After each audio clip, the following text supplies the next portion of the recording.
Hey guys, welcome to Beetle TV. If you're new, then welcome to the channel. If you're already subscribed, then welcome back. It's always good to see new and familiar faces on the channel. Today's video I thought I'd dedicate to setting up terrariums and caring for adult beetles. I haven't done one yet, and I've seen a lot of you guys in the comments asking for this kind of thing to be done. So what I'm going to do is I'm going to head down to my local garden centre, try and find some soil and some cool bits to build it with, and then I'm going to come back home and try and build it and show you guys how to set up a terrarium.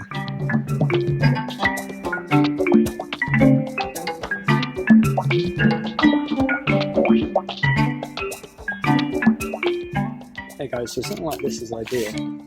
Just a houseplant compost or something like that. They only cost about £4 or £5, which is really cheap. So here's a quick checklist of what you will need. Firstly, you'll need a good sized terrarium. It should be enough to hold 6 or 7 inches of soil, plus around double the length of your beetle in height. Then you'll need a good substrate. A houseplant compost like this is great as it retains moisture quite well. It cannot contain harmful chemicals for your beetles though. Sphagnum moss is also really useful as it just helps to keep up the humidity in there, which is really great for your beetles. You'll need some decorative bits which allows your beetles to climb, as well as makes the tank just look a little bit nicer. A jelly pot holder is really useful, especially if you have stag beetles, as they tend to move things around a lot and it just keeps things in place. And finally, these gloves are great as they stop the beetles from sticking to your skin when you're picking them up and just makes them easier to handle. So first I'm just going to take all of the beetles out of my old enclosure, which I'll be doing up in today's video. Just remember, as always, to be really careful when handling your beetles. Although they are quite hardy, you can never be too safe when handling them. Then I'm going to tip the old soil into this bucket. You can see it's a bit dry and dusty, which is why I'm putting some new moist house compost plant in there. So what you want to do is just fill it up, and you want about 6 or 7 inches of soil, although you can never really have too much. If it's clumped up like this, it's best just to break it down.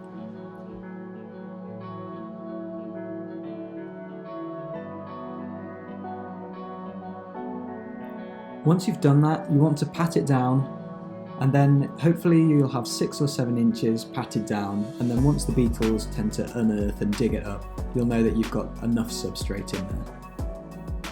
The terrarium should then have at least double the height of your beetle left. This just ensures that they have enough room on top of the surface of the soil to move around in. Then I'm just going to clean the sides down a bit after this, as they get a bit grubby, and if like me you want to film your beetles or take pictures of them, it just looks a lot better. Now we're going to put in the decorative bits for our beetles to climb on. Things like this are really great, especially for smaller beetles such as sun beetles, as they allow the beetles something to climb on and have different textures than just the soil. This one is just made from cork, which I bought from the British Tarantula Society show in 2019. This jelly pot holder was made by Rhino Beetle UK.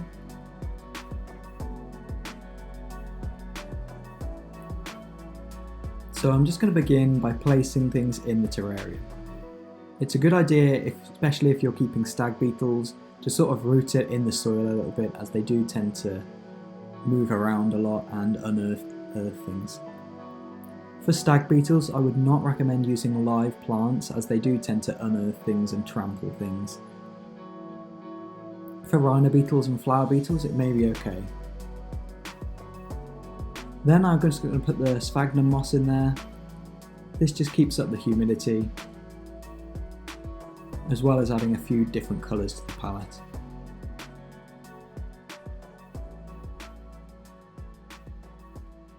And then your tank should be ready to go.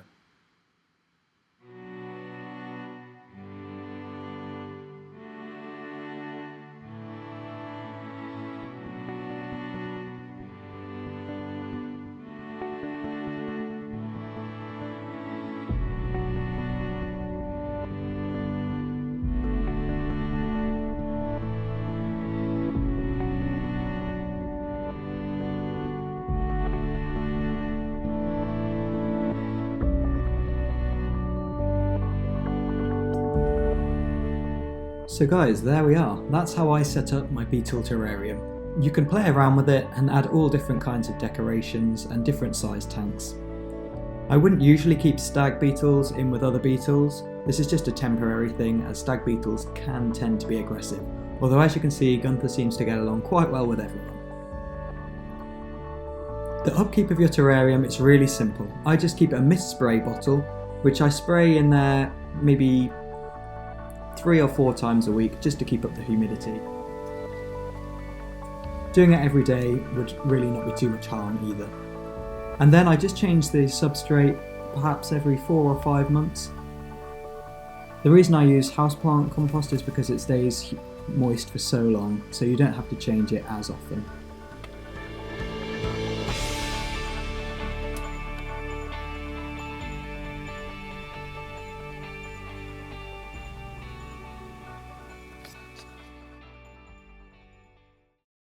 So that's how to set up a beetle terrarium for adult beetles.